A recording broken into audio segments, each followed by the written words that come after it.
Élèves de la troisième année collège, parcours international, bonjour. Cette séance, je vais la consacrer pour parler de l'un des dysfonctionnements du système immunitaire. Et là, je parle des allergies.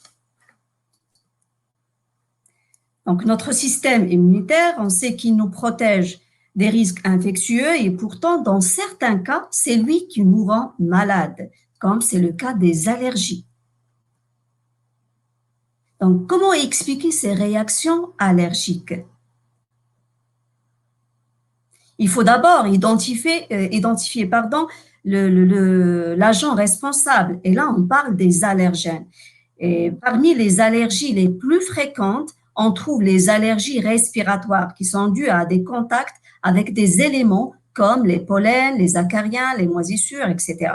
Et là, on voit par exemple quelques allergènes comme les grains de pollen, comme les poils des animaux, les chiens et les chats, les moisissures, les acariens. On peut trouver aussi d'autres allergènes, comme on peut voir ici, poussière, plumes des oiseaux, certains aliments, bien sûr, des antibiotiques comme la pénicilline, aussi le venin des insectes comme le venin des abeilles. Tous ces agents-là, tous ces éléments-là sont nommés des allergènes, c'est-à-dire les corps qui vont provoquer l'allergie chez certaines personnes. Voilà quelques allergènes. Là, on a des acariens vus au microscope. Là, on a quelques allergènes comme, par exemple, les poils des insectes, les poils des animaux, aussi le venin des insectes, les grains de pollen. Aussi, on peut trouver certains aliments comme les fruits secs, comme les fraises, etc. Donc, tous ces éléments-là sont nommés les allergènes. Donc, quels sont les symptômes de l'allergie?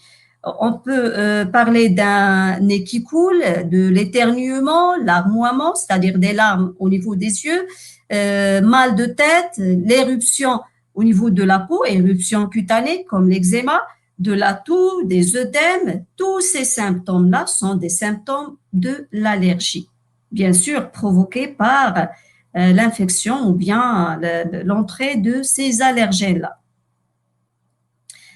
Tout d'abord, il faut connaître l'allergène ou bien les allergènes responsables. C'est pour cette raison qu'on doit faire un test cutané, bien sûr, de la part d'un médecin spécialiste. Donc, ce test, il consiste à injecter sous la peau des doses faibles de divers allergènes. Et l'apparition d'une inflammation locale, une réaction inflammatoire, indique que la personne elle est allergique à l'allergène en question, ou bien il peut être allergique à plusieurs allergènes. Et voilà le test cutané. On va injecter chez une personne allergique des petites doses de différents allergènes. Et là, par la suite, qu'est-ce qu'on peut remarquer? On peut voir ces réactions inflammatoires allergiques. Là, par exemple, il y a des réactions inflammatoires. Ces zones-là, ils ne représentent pas une réaction inflammatoire, c'est-à-dire cette zone-là, là, on a injecté une petite dose de l'allergène. C'est pas cet allergène responsable de l'allergique observée chez cette personne. Alors que cette zone-là, par exemple, cette personne, elle est allergique au latex. Et d'ailleurs, cette personne, on voit plusieurs zones où il y a une réponse inflammatoire, c'est-à-dire cette personne-là, elle est allergique à plusieurs types d'allergènes. Maintenant, on va passer aux mécanismes. Quels sont les mécanismes des réponses allergiques? Il faut comprendre pourquoi ces personnes-là, ils représentent ce dysfonctionnement de leur système immunitaire, cette perturbation au niveau de leur système immunitaire. Donc, on va commencer par la première phase, dite la phase de la sensibilisation, c'est-à-dire le premier contact avec l'allergène.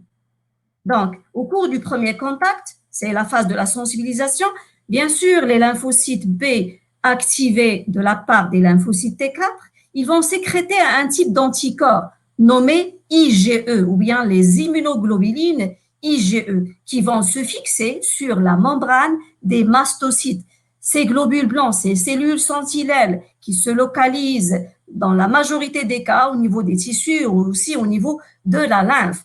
Et on sait que ces cellules sentinelles, ces globules blancs, ou bien nommés aussi les mastocytes, ils renferment des substances chimiques, des médiateurs chimiques comme l'histamine. Donc voilà le premier contact avec l'allergène.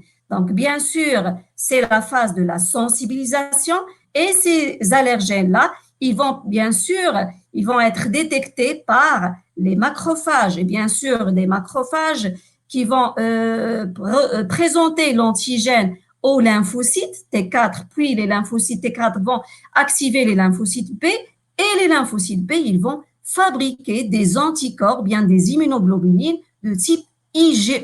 Et ces IgE-là, ils vont se fixer sur la membrane de ces globules blancs nommés les mastocytes. Et là, on voit que ces mastocytes, ils renferment ces substances chimiques, ces médiateurs chimiques nommés les histamines. La deuxième phase, c'est la phase de la réaction. Un deuxième contact avec l'allergène. Qu'est-ce qu'on va voir par la suite? Au cours de deuxième contact, l'allergène se fixe sur les anticorps, sur les immunoglobulines IgE déjà fixés en premier contact sur les mastocytes, ce qui va déclencher bien sûr la libération des histamines et d'autres substances, d'autres médiateurs chimiques et par la suite déclenchement des symptômes de l'allergie. Et voilà le deuxième contact avec l'allergène. Voilà l'allergène qui va se fixer sur les IgE déjà fixés sur la membrane des mastocytes. Et voilà qui va déclencher cette réaction allergique. Bien sûr, ce sont les histamines qui vont par la suite déclencher ces symptômes-là comme l'éternuement, les larmes aux yeux, les éruptions cutanées et entre autres. Et ça dépend bien sûr du type de l'allergène qui a causé cette allergie-là. Et voilà, on va prendre un exemple de la rhinite allergique, nommé aussi le rhume de foin. Donc, en contact avec l'allergène, voilà l'allergène qui va passer à travers les fosses nasales, puis dans les cavités nasales. Une fois les lymphocytes B ils sont activés, bien sûr, par les lymphocytes T4, ils vont libérer les IgE, ces immunoglobulines. Et voilà les IgE libérés qui vont par la suite passer pour se fixer sur les mastocytes, ces cellules sentinelles qui renferment ces substances ou bien ces médiateurs chimiques, à savoir l'histamine. Et voilà l'histamine qui va se libérer et bien sûr qui va déclencher ces réactions allergiques-là. D'accord? Il faut par la suite arrêter ces rhinites allergiques ou bien ce rhume de foin. Comment? On additionne aux patients des antihistaminiques, c'est-à-dire des substances qui vont bloquer, comme vous pouvez le constater ici, qui vont bloquer la voie où se fixe l'histamine. Et par la suite, il n'y a pas de déclenchement de ces réponses allergiques. Donc voilà, on récapitule à partir de ce schéma-là. Donc l'antigène, ici c'est l'allergène, il va être reconnu par cette cellule présentatrice de l'allergène ou bien de l'antigène donné. Et bien sûr, les lymphocytes T4, ils vont stimuler et activer les lymphocytes B. À leur tour, les lymphocytes, bien sûr, B, ils vont sécréter les IgE, ces immunoglobulines, qui vont se fixer sur la membrane des mastocytes. Le deuxième contact et la phase de réaction, les IgE, ils vont fixer ces allergènes et par la suite, il y a la libération des médiateurs chimiques qui vont par la suite provoquer des manifestations cliniques de l'allergie comme la rhinite, l'asthme et l'eczéma. Il y a un traitement par désensibilisation de cette allergie-là. Comment? Il faut par la suite s'habituer avec le contact avec l'allergène. Pas bien sûr avec une grande quantité, mais chaque fois avec une faible quantité et par la suite, on va provoquer une certaine désensibilisation pour la personne. Et là, on va traiter l'allergie d'une façon qui est préventive et qui est très saine pour notre corps. Donc voilà pour cette séance. Ravi de vous revoir et à la prochaine. Merci.